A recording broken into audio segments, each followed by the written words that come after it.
छात्रों, आज का टॉपिक है असंगतता या अनिश्चितता। इसे कहते हैं इनकम्पेटिबिलिटी और स्टेरिलिटी। ठीक है, इसका मतलब होता है कि जब नर एवं मादा युग्मक, नर युग्मक और मादा युग्मक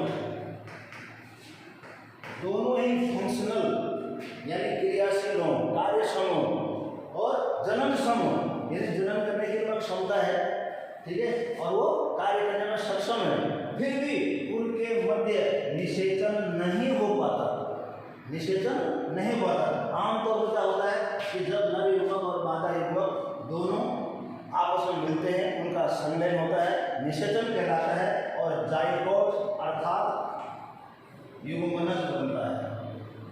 ये तो एक सामान्य प्रक्रिया है, लेकिन आज हम कह रहे हैं कि नर युग्मक और मादा युग्मक जो कि कार्यक्षम है, जन्मक्षम है, फिर भी उनमें निषेचन में विफलता, फेलियर ऑफ गैमेटिक फ्यूजन, अर्थात नर एवं मादा युग्मक में निषेचन नहीं हो पाता, निषेचन नहीं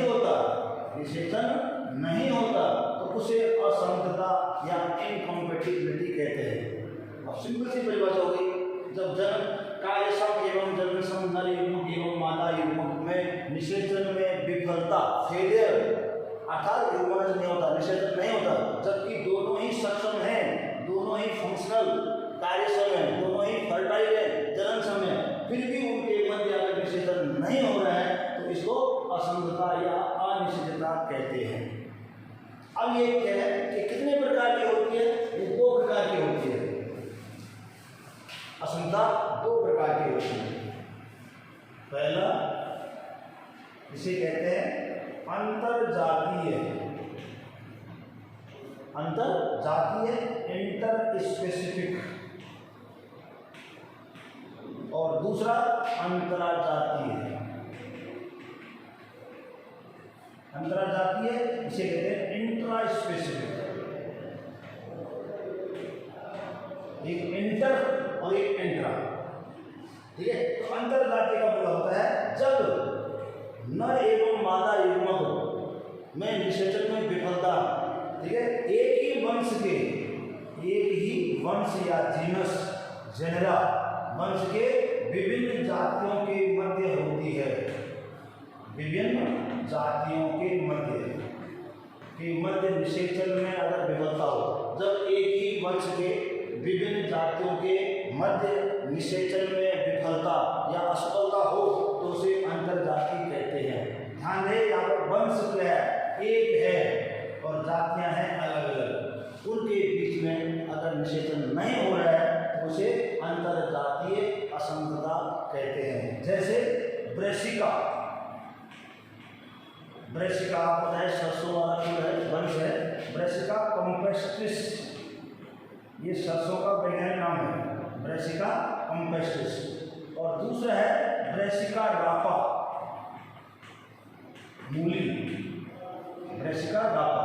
अब गौर कीजिए, इसमें यहाँ भी वंश का नाम है ब्रेसिका, यहाँ भी वंश का नाम है ब्रेसिका, परंतु इसकी जाति है कम्पेस्ट्रिस और इसकी जाति है रापा। तो एक ही वंश के दो भिन्न भिन्न जातियों के मध्य निषेचन, इसका अगर नर युग्मक है और इसका मादा युग्मक है तो भी निषेचन नहीं होना है, और यदि इसका नर युग्मक है, इसका मादा युग्मक है तो भी निषेचन नहीं होना है, क्योंकि एक ही वंश के दो विभिन्न जातियों के मध्य, ठीक है, कार्यशील, फंक्शनल और जन्मक्षम नर एवं मादा युग्मकों में निषेचन का न हो पाना ही असंगतता कहलाता है। और ये एक ही वंश के विभिन्न जातियों के मध्य पड़ता है। उदाहरण के लिए रहेगा ब्रेसिका कम्पेस्ट्रिस, अक्का क्रॉस, यदि हम संकरण किसे कराते हैं, ब्रेसिका रापा से कराते हैं। यहाँ इसको नोटो, ब्रेसिका वंश एक है, जाति अलग है, तो एक ही वंश के विभिन्न जातियों के मध्य निषेचन में विफलता को अंतरजातीय असंगतता कहते हैं। और दूसरा आता है आपका जब एक ही जाति के दो विभिन्न सदस्य या किस्मों, ध्यान दें यहाँ पर जाति एक है, यहाँ वंश एक था, यहाँ जाति एक है। उसके विभिन्न सदस्यों के बीच, विभिन्न किस्मों के बीच अगर निषेचन में विफलता होती है तो उसे अंतरा जातीय कहते हैं। और जैसे इसमें पिलमुला की हैं, पिलमुला की कई जातें हैं, तो पिलमुला की एक ही जाति के विभिन्न सदस्यों के मध्य भी निषेचन नहीं हो पाता है, इसे कहते हैं आपका अंतरजातीय, अंतरजातीय। अब मैं एक नए टॉपिक की बात कर रहा हूँ जो इसी से रिलेटेड है, इसी से संबंधित है, और उसका नाम है पराग स्त्रीकेसर संकर्षण। पराग स्त्रीकेसर संकर्षण। अब ये संकर्षण जो है इसका मतलब होता है अन्योन्य क्रिया, अन्योन्य क्रिया। अंग्रेजी में कहेंगे कॉलन पिस्टिल इंटरेक्शन। ध्यान से सुनिए, पराग कॉलन पिस्टिल स्त्रीकेसर और इंटरेक्शन या तो संकर्षण कहेंगे अन्य। इसके कारण जो है असंतता होती है, यानी असंतता मुख्य कारण कौन सा है? पराग स्त्रीकेसर संकर्षण। अब ये क्या होता है हमें पता है, हमने तो आपको शुरू में सेकंड चैप्टर शुरू किया था, वहाँ नर को बताया था, परागकण बताया था। तो हमने कहा था वो परागकण में होता है, उसमें दो भित्ति होती है, उसकी भित्ति में दो परतें होती हैं, एक बाह्य चोल, ये बाह्य चोल अर्थात एंजाइम, और ये अंतः चोल अर्थात एंटाइन। तो बाह्य चोल के इन गर्तों में कुछ विशेष प्रकार का प्रोटीन होता है, प्रोटीन होता है, ठीक है, जो टेंटम कोशिकाओं या नर युग्मकों के द्वारा उत्पन्न होता है। और जब ये परागकण नमी ग्रहण करता है तो ये प्रोटीन गर्त से बाहर आ जाता है, वायु में फैल जाता है। और ऐसे पुष्प को बगीचे में जाने पर जहाँ ये बुरा हो, हम सूंघते हैं पुष्प को या ये वायु में फैलकर सांस लेते हैं, तो ये प्रोटीन हमारे नासा क्षेत्र में से अंदर जाता है, तो हमें एलर्जी पैदा करता है, बुखार आ जाता है, छींकें आती हैं। और साथ ही साथ इसी प्रोटीन को पहचानने के लिए जो वर्तिकाल होता है, इस प्रोटीन और वर्तिकाल के बीच में एक संवाद होता है, डायलॉग होता है, जिसके कारण वह वर्तिकाल को पहचान जाता है कि यह परागकण अपनी ही जाति का है या विजाति है। क्योंकि प्रकृति में कई पौधे एक साथ उगे होते हैं, मटर है, गेहूं है, धान है, तरह है, तो ठीक है, किसी के भी परागकण कहीं भी जा सकते हैं। तो इस वर्तिकाग्र की विशेषता यह होती है, वर्तिकाग्र की यह विशेषता होती है कि वह स्वजातीय यानी अपने जाति के परागकणों को पहचान ले। और यदि परागकण स्वजाति है और योग्य है, ये भी है, योग्य है, तो वह उनको अंकुरण के लिए प्रेरित करता है, पराग नलिका बनती है, पराग नलिका को आगे बढ़ने के लिए प्रोत्साहित करती है, और अंत में वो बीजांड और बीजांड के अंदर निषेचन के लिए प्रेरित करता है। यानी कि परागण के बाद और निषेचन के बीच में जो होने वाली घटना है, उस सब का नाम पराग स्त्रीकेसर संकर्षण है। जो विशेषता वर्तिकाल में होती है कि वह उस पॉलन ग्रैंस के बाहर में पाए जाने प्रोटीन को पहचान ले, स्वजाति है या विजाति है, विजाति है तो उसको अंकुरित नहीं होने देगा, आगे बढ़ने नहीं देगा, पराग नलिका नहीं बनेगी, तो नर युग्म यहाँ से यहाँ कैसे पहुँचेंगे, अर्थात निषेचन नहीं होने देगा। लेकिन अगर वह स्वजाति है और योग्य परागण है तो उनको प्रमोट प्रोत्साहित करती है, और ताकि परागण अंकुरित हो, पराग नलिका बने और वह अंडाशय और बीजांड के अंदर वो नर युग्मक मादा के अंदर पहुंचेगा निषेचन। कहने का मतलब यह है कि परागण और स्त्रीकेसर के बीच में होने वाली अन्योन्य क्रिया, अगर इन दोनों में यदि प्रोटीन के पहचानने में ऐसा लगा कि वो अपने है तो असमता होती है, अर्थात विजातीय परागकणों को तो वो एक्सेप्ट ही नहीं करता, स्वीकार ही नहीं करता, भले वो आ जाए उड़ के, हवा से द्वारा आ जाए, कीट द्वारा आ जाए। तो जो विजातीय परागकण है, न तो उनका अंकुरण होगा, न पराग नलिका वृद्धि करेगी, न उसमें नर युग्म आगे बढ़ेंगे, और सब कुछ अगर हो भी रहा है तो अंततोगत्वा निषेचन नहीं होगा, निषेचन नहीं होगा। अब पता करेंगे इसका कारण क्या है। दरअसल आपको पता है कि प्रत्येक कारण के लिए एक जीन होता है, तो जो ये असंगतता है जो पराग स्त्रीकेसर संकर्षण के कारण होता है, ये एक जीन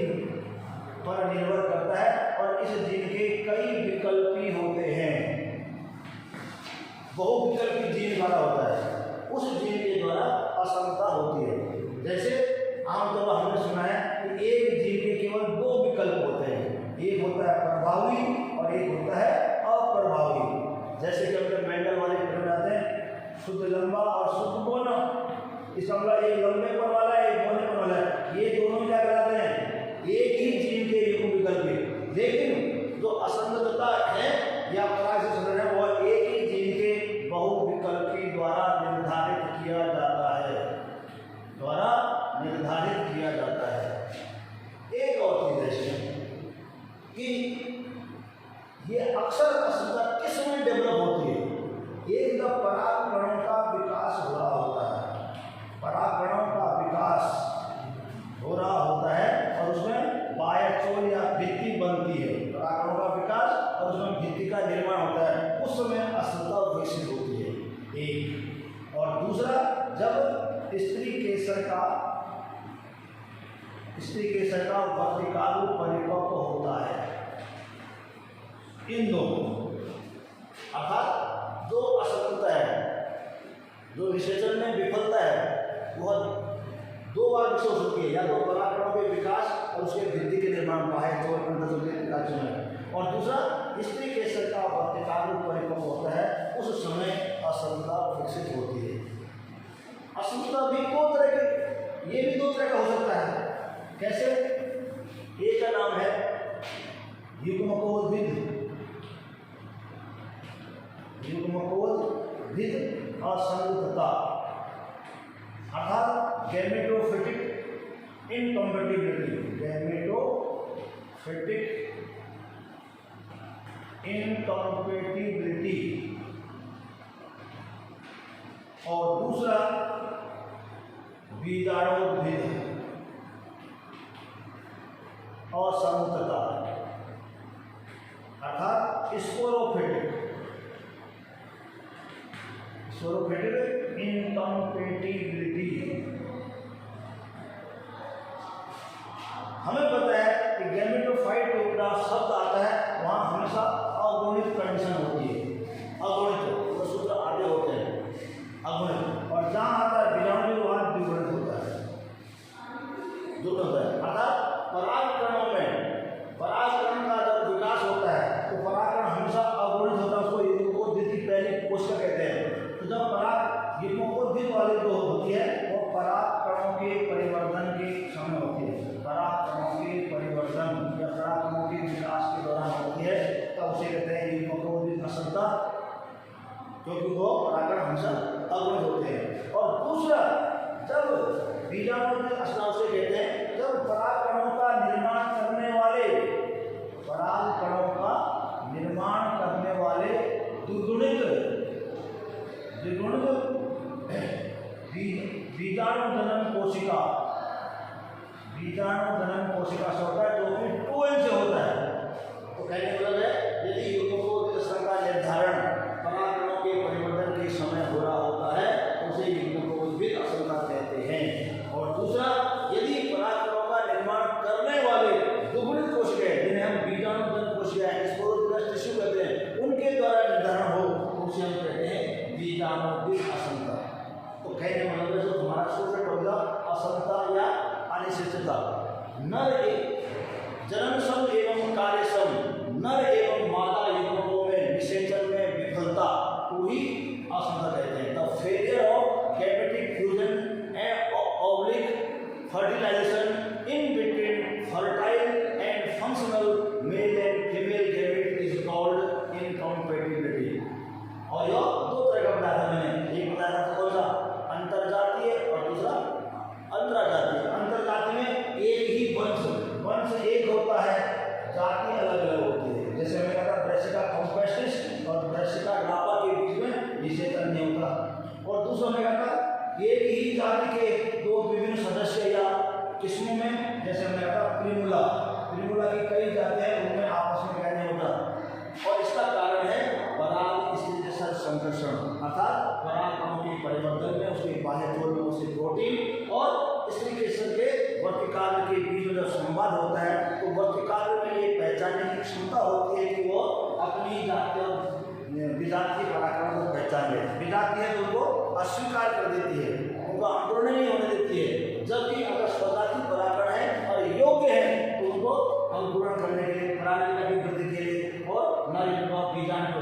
निषेचन के लिए प्रेरित करती है, अर्थात यह एक गतिक या डायनेमिक प्रक्रिया है। कोलन क्रिस्टल इंटरेक्शन पराचरण, और ये दो प्रकार, मैंने कहा था इसमें एक जीन के बहुविकल्प के द्वारा यह निर्धारित होता है, और इसमें दो तरह का होता है, एक युग्मकोद्भिद संस्था और दूसरा बीजाणुभेद। युग्मकोद्भिद मतलब जब परागकणों के परिवर्तन के समय हो जो कि अभ्रूण होते हैं तो हम कहेंगे युग्मकोद्भिद, और दूसरा बीजाणुभेद, क्योंकि बीजाणु जो ऊतक परागकणों का निर्माण करते हैं, जो दुगुने होते हैं, बीजाणु कोशक कहलाते हैं, उनके द्वारा इसका निर्धारण हो तो इसे कहते हैं हम बीजाणुभेद। अब प्रश्न ये होता है कि अगर असमता होता है, असमता के परिणाम क्या होते हैं, इसके क्या परिणाम होते हैं? असमता के परिणाम, रिजल्ट, कॉन्सिक्वेंसेस। सबसे पहली बात यह है, जब एक ही जाति के या एक ही बच्चे के दो विभिन्न जाति में असमता होती है और परागण फिर भी यहाँ पहुंच जाते हैं, क्योंकि प्रकृति में परागण हो सकता है, ठीक है,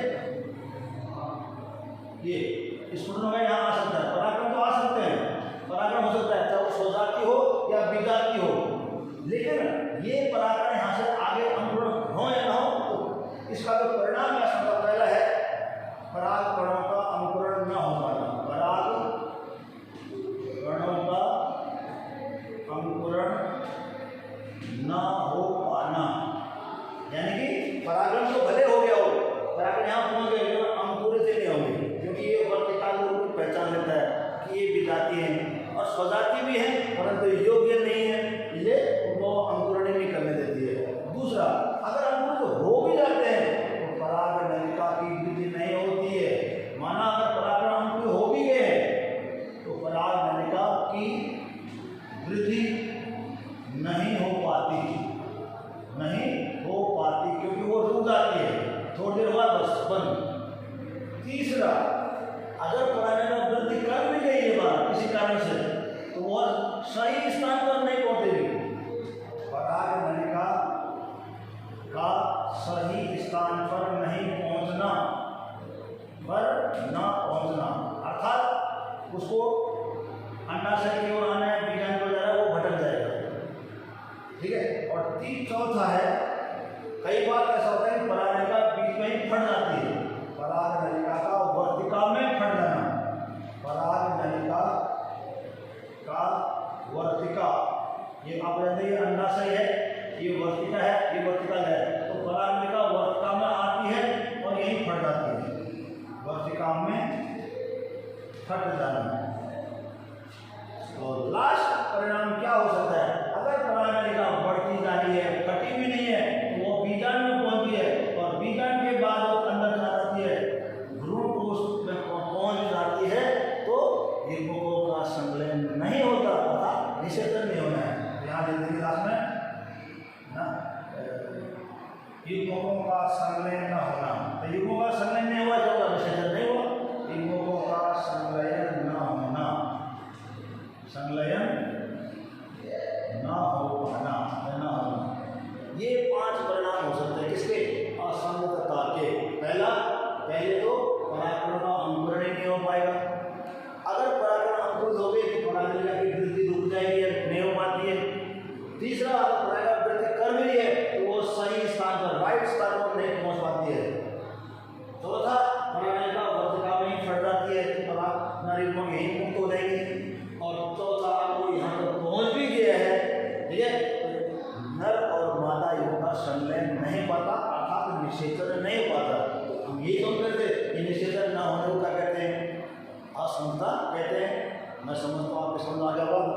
अब आगे बात करते हैं सामान्य निषेचन की, निषेचन किसे कहते हैं, निषेचन किसे कहते हैं,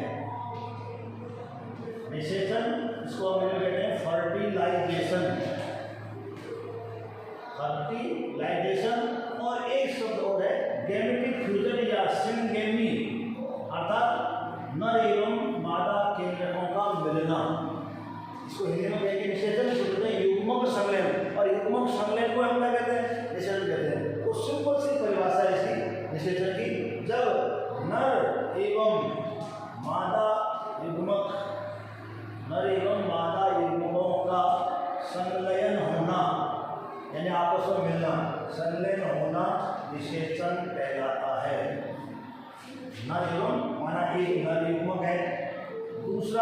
मादा युग्मक है और दोनों अगर आपस में संलग्न हो जाते हैं तो क्या बनता है? युग्मनज बनता है। क्या बनता है? युग्मनज, जिसे कहते हैं जाइगोट। ये मेल गैमेट, ये होगा फीमेल गैमेट, ठीक है। नर युग्मक मेल गैमेट, मादा युग्मक फीमेल गैमेट, उन दोनों का संलयन होना, ठीक है, निषेचन कहलाता है, जिसके परिणाम स्वरूप युग्मन बनता है। आपको पता है युग्मक हमेशा अगुणित होते हैं, n और n, वो सूत्रों की संख्या आदि, और जब दोनों मिलते हैं तो बन जाता है 2n, अर्थात ये दोनों हैप्लॉइड और ये डिप्लॉइड। तो प्रश्न ये है निषेचन किसे कहते हैं? नर एवं मादा युग्मों का संलयन होना निषेचन कहलाता है, जिसको हम युग्मक संलयन भी कहते हैं। अब आता हूँ दूसरा, निषेचन की खोज सर्वप्रथम किसने की? सबसे पहले सर्वप्रथम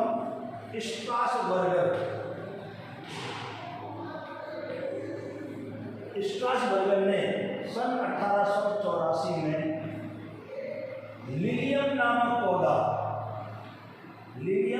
पौधे में निषेचन की खोज की। सर्वप्रथम स्ट्रासबर्गर ने 1884 में लिलियम नामक पौधे में निषेचन की खोज की थी। अब यह है कि निषेचन तो एक लंबी प्रक्रिया है, ठीक है, तो उसको हम सुविधानुसार अलग अलग भागों में बांटते हैं।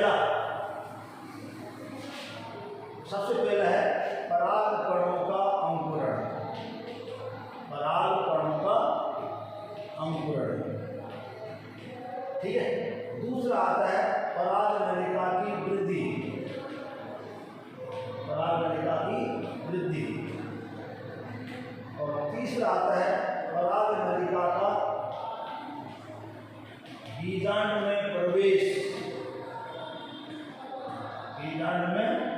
प्रवेश, और चौथा परागनलिका का भ्रूणकोश, या इसको मादा युग्मकोद्भिद कहते हैं। मादा युग्मकोद्भिद में प्रवेश, और लास्ट में आता है फिर क्या? युग्मकों का संलयन अर्थात निषेचन। युग्मकों का संलयन, तो निषेचन एक लंबी प्रक्रिया है, क्योंकि हमें पता है, हमने इसे टॉपिक का नाम था परागण। परागण मतलब जब किसी पुष्प के परागकोश से स्फुटन के पश्चात परागकण मुक्त हो जाते हैं और वे किसी भी माध्यम द्वारा स्त्री केसर के वर्तिकाग्र तक पहुंच जाते हैं। परागकोश का स्फुटन हो गया, परागकण मुक्त हो गए, अब वो वायु द्वारा, जल द्वारा, कीटों द्वारा, पक्षी द्वारा, अन्य जंतुओं द्वारा अगर वो स्त्री केसर के वर्तिकाग्र तक पहुंच जाते हैं, तो इस घटना को परागण कहते हैं, पॉलिनेशन। ये तो हो गया स्वपरागण, परपरागण, इनकी अंक बनता है, इनकी विधियां। अब बात आती है निषेचन, क्योंकि ये वर्तिकाग्र है, ये वर्तिका है, ये अंडाशय है, और अंडाशय के अंदर एक या एक से अधिक गोल गोल संरचनाएं होती हैं, अंडाकार होती हैं, जिन्हें बीजांड कहते हैं। और बीजांड की संरचना हमने पिछले उसमें पढ़ा था, उसमें देखा था कि बीजांड के अंदर सेंटर में होता है मादा युग्मकोद्भिद, जिसमें 7 कोशिकाएं होती हैं।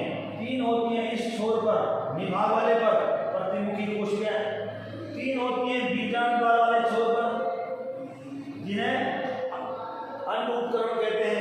एक अंड कोशिका, 2 सहायक कोशिका, और बीच में 2 कोशिकाएं होती हैं जो बाद में एक ही हो जाती है, केंद्रीय कोशिका, उसमें 2 केंद्रक होते हैं।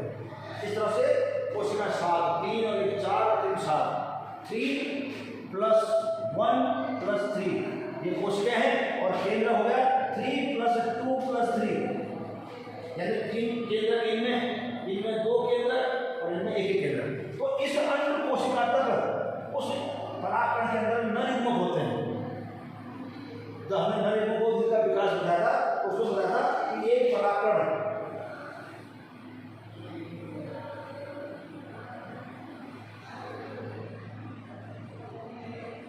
ये परागकण है, ये इसकी बाह्य चोल है, जहाँ पर बाह्य चोल में वृद्धि नहीं होती उसको जनन छिद्र कहते हैं, और प्राय 1 से लेकर 3 तक जनन छिद्र होते हैं, और परागकण अगुणित होता है, ठीक है। और उसमें पहले 2 कोशिकाएं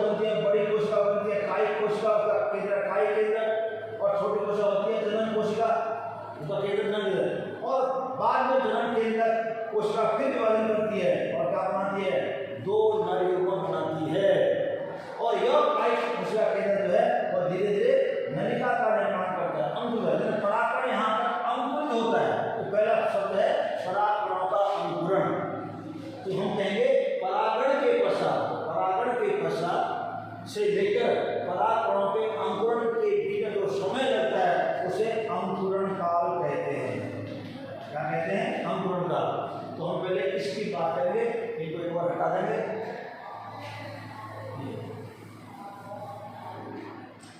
परागण के पश्चात जब परागकण वर्तिकाग्र पर पहुंच जाते हैं तब से लेकर परागकणों के अंकुरण के बीच में जो समय लगता है उसे अंकुरण काल या जर्मिनेशन पीरियड कहते हैं।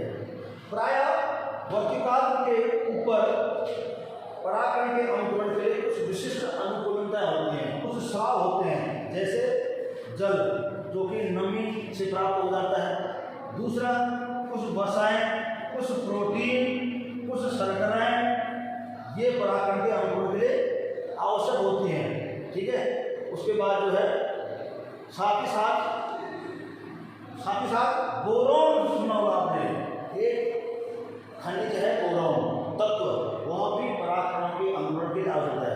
तो इन अंकुरण की जो अनुकूलन है उस कारण परागकण अंकुरण हो जाता है, अर्थात वह किसी एक जनन छिद्र से पराग नलिका बनती है। ध्यान रहे, जो पराग नलिका बनती है वो अंतःचोल से बनती है। यह है अंतःचोल से बनती है, जो कि सेलुलोज प्लस पैक्टिन से बनी होती है। और इसी में खिंचाव होता है, कोई ऐसा नहीं यही च्युइंगम की तरफ खींच रहती है, एकदम भी खींच रहती है। आमतौर पर जो 1 से लेकर 3 जनन छिद्र होते हैं, तो सामान्यतः एक ही जनन छिद्र से पराग नलिका विकसित होती है। ठीक है। तो धीरे धीरे यहाँ पर जाते हैं, ये कायिक केंद्र और ये 2 नर युग्मक। ये कायिक कोशिका का केंद्र है, ये कहलाता है कायिक केंद्र, जो नलिका निर्माण में सहयोग होता है। और पीछे पीछे 2 नर युग्मक आते हैं जो कि जनन कोशिका से बनते हैं। अब मैं बात कर रहा हूँ कि पराग नलिका की वृद्धि अंतःचोल से होती है, खिंचाव के फलस्वरूप होती है, और 1, 2 या 3 में से प्रायः एक ही जनन छिद्र से पराग बनती है। इस प्रकार के अंकुरण को एक नलिकीय अंकुरण कहते हैं, मोनोसाइगोनस जर्मिनेशन। एक नलिकीय, लेकिन प्रकृति में कई चीजें ऐसी होती है जो हो जाए, कभी कभी यहाँ से भी पराग नलिका बनती है, यहाँ से भी पराग नलिका बनती है, अर्थात एक सभी जहाँ जितने जनन छिद्र हैं, तो 1 नलिका, 2 नलिका, 3 नलिका, इस प्रकार के अंकुरण को बहुनलिकीय अंकुरण कहते हैं। पॉलीसाइफनस जर्मिनेशन, मोनोसाइफनस एक नलिकीय और पॉलीसाइफनस यानी बहुनलिकीय अंकुरण। लेकिन अन्य सभी पराग नलिका नष्ट हो जाती है, जिस ओर कायिक केंद्र या नर युग्मक हो जाते हैं वो पराग नलिका विकसित होती है। इनका कोई अस्तित्व नहीं रहता। ठीक है। अब तक जो देखा गया है, सबसे लंबी पराग नलिका, सबसे लंबी पराग नलिका जो है वह मक्का में देखी गई है, जिया मेज। मक्का यानी कि जिया मेज। आपने गौर किया, मक्का एक ऐसा पादप है जो एक बीजपत्री है, लगभग गन्ने के समान उसमें गांठ है। ये पर्वसंधि हो गई, ये पर्व हो गया, पर्वसंधि पर्व होते हैं और इसमें ये पत्तियां होती हैं। ठीक है। और अंत में नर पुष्प आता है टॉप में, एक नर पुष्प यहाँ टॉप में आता है, इसको वल्लभ कहते हैं, वल्लभ नर पुष्प। और मादा पुष्प जो है वो पत्ती की कक्षा में आता है, इसको आप भुट्टा कहते हैं। क्या कहते हैं? भुट्टा। आपने कहा भुट्टे के आगे बाल समान संरचनाएं होती हैं। ये नर पुष्प है और ये मादा पुष्प है, यानी कि पौधा वह लिंगी है लेकिन पुष्प एक लिंगी है, पुष्प एक लिंगी है। तो इसमें वायु परागण होता है। जब नर पुष्प के परागकोश परिपक्व आते हैं, परागकोश फट जाते हैं, परागकण मुक्त हो जाते हैं, तो कहाँ पहुँचते हैं? नीचे पहुँचते हैं। तो ये वर्तिकाएं हैं, जो भुट्टे के आगे जो बाल समान संरचना होती हैं वो दरअसल वर्तिकाएं हैं, और इनकी वर्तिका बहुत लंबी होती है।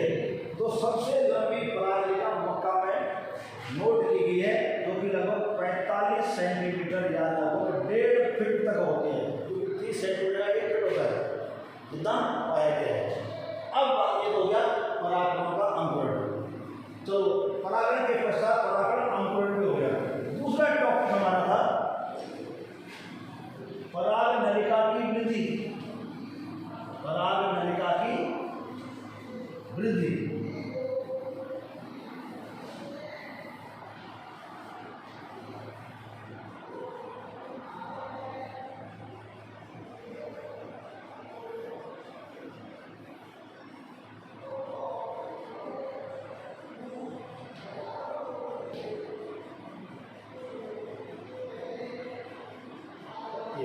ये वर्तिक यहाँ परागकण आ गए, ठीक है।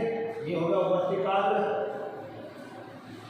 ये होगा वर्तिका, और ये होगा अंडाशय, ये होगा बीजांड,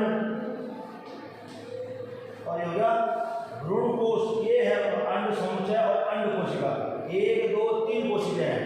अब ये पराग नलिका अंकुरित हो गई है, पराग नलिका अंकुरित हो गई है, ठीक है। तो पराग नलिका होगी तो कहाँ जाएगी? वो वर्तिकाग्र से वर्तिका होते हुए आएगी और सीधे अंडाशय की ओर आएगी और बीजांड के अंदर प्रवेश करेगी। बीजांड के अंदर प्रवेश करेगी, बीजांड के बाद भ्रूणकोश बन जाएगी। तो प्रश्न ये है कि यहाँ से यहाँ तक कैसे आता है? इसके 3 तरीके हैं। नंबर 1, जिन पौधों की वर्तिका खोखली होती है, खोखली होती है, ये वर्तिका एक खोखली है, तो उसमें जिन पौधों की वर्तिका खोखली होती है, उनमें प्रायः श्लेष्मा म्यूकस एक चिपचिपा पदार्थ भरा होता है, और जैसे जैसे पराग नलिका आगे बढ़ती है वह श्लेष्मा उसको आगे बढ़ने के लिए प्रेरित करता है और धीरे धीरे अंडाशय की ओर करता है। लिलियम में ऐसे होता है, लिलियम और राइबीज, एक और पौधा है राइबीज, इनमें ऐसा होता है। दूसरा, लेकिन सभी पौधों की वर्तिका जो है वो खोखली नहीं होगी, ये तो उनके लिए है जिन पौधों की वर्तिका खोखली होती है, उनमें प्रायः श्लेष्मा भरा होता है, और पराग नलिका उस श्लेष्मा से प्रेरित होकर धीरे धीरे काम बढ़ती है, अंडाशय और बीजांड में बढ़ती है। दूसरा, अधिकांश में तो क्या है? ठोस होता है। तो पराग यहाँ कोशिकाएं होती हैं, इन कोशिकाओं के द्वारा, इन कोशिकाओं में कोशिका भित्ति होती है जो प्रायः सेलुलोज प्लस पैक्टिन की बनी होती है, ठीक है। तो इन कोशिकाओं में एक एंजाइम, कौन सा? सेलुलेज या प्लस पैक्टिनेज उत्पन्न होता है। जैसे जैसे पराग नलिका आगे बढ़ती है, कोशिकाओं के संपर्क में आती है, कोशिकाएं एक दूसरे चिपके रहते हैं, तो सेलुलेज और पैक्टिनेज एंजाइम जो है उनकी भित्ति को गला देता है, तो पराग नलिका के लिए मार्ग बन जाता है। इस मार्ग की कोशिकाएं गल जाती है और पराग नलिका के लिए क्या बन जाता है? मार्ग बन जाता है। जहां जहां आगे बढ़ती है वहां सेलुलेज और पैक्टिनेज एंजाइम उन कोशिकाओं को गला दिया, यानी इस बीच की कोशिकाएं गल जाती है, ठीक है, कोशिकाएं दूर हो जाती है और पराग नलिका के लिए मार्ग बन जाता है। 2 और C, अगर ये ऐसा भी नहीं होता तो आपको पता, तीसरा तरीका यह है कि आपको पता है कि वर्तिका ठोस है, वर्तिका ठोस है। हम मानते हैं कि कोशिकाओं के बीच में कुछ ना कुछ गैप होता है, उसे कहते हैं अंतरकोशिकीय स्थल। क्या कहते हैं?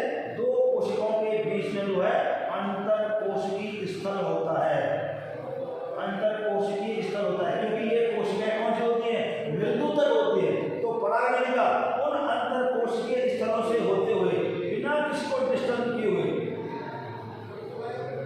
वर्तिका खोखली भी नहीं है और ये एंजाइम भी स्रावित हो रहा है, तो 2 कोशिकाओं के बीच में जो रिक्त स्थान है जिसे अंतरकोशिकीय स्थल या इंटरसेलुलर स्पेस कहते हैं, उनसे होते हुए वर्तिका कहाँ पहुंचती है?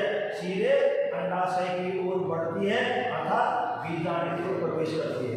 इस तरह से पराग नलिका वर्तिका में 3 तरह से, वर्तिका खोखली है तो श्लेष्मा से प्रेरित होकर, दूसरा सेलुलेज और पैक्टिन एंजाइम द्वारा मार्ग में आने वाली कोशिकाओं को गलाकर नष्ट करके, और तीसरा अंतरकोशिकीय स्थलों से होकर आती है।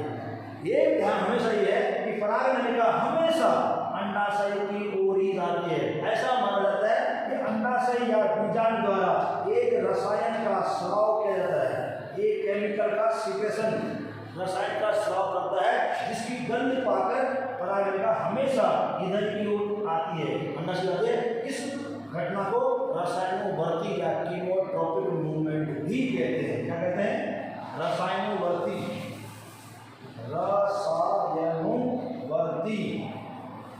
रसायन चलन, कीमोट्रोपिक मूवमेंट। क्या कहा हमने? अंडाशय या बीजांड के द्वारा एक विशेष प्रकार का रसायन स्रावित रहता है, जिसकी गंध से आकर्षित होकर परागनलिका हमेशा अंडाशय की ओर ही आती है। वन वे, एक दिशा, ये नहीं कहीं और गए हुए। तो ठीक है, रसायनवर्ती मूवमेंट कहते हैं। आज हमने विशेषण के दो टॉपिक लिए, परागकणों का अंकुरण और दूसरा परागनलिका की वृद्धि। अभी 2-3 टॉपिक और है, जैसे परागनलिका का बीजांड में प्रवेश, परागनलिका का भ्रूणकोश में प्रवेश, और फिर विशेषण और दोहरा निषेधन। इसकी चर्चा हम कल करेंगे। आज के लिए इतना ही। इसके नोट्स बनाइए, पढ़िए और चैनल को सब्सक्राइब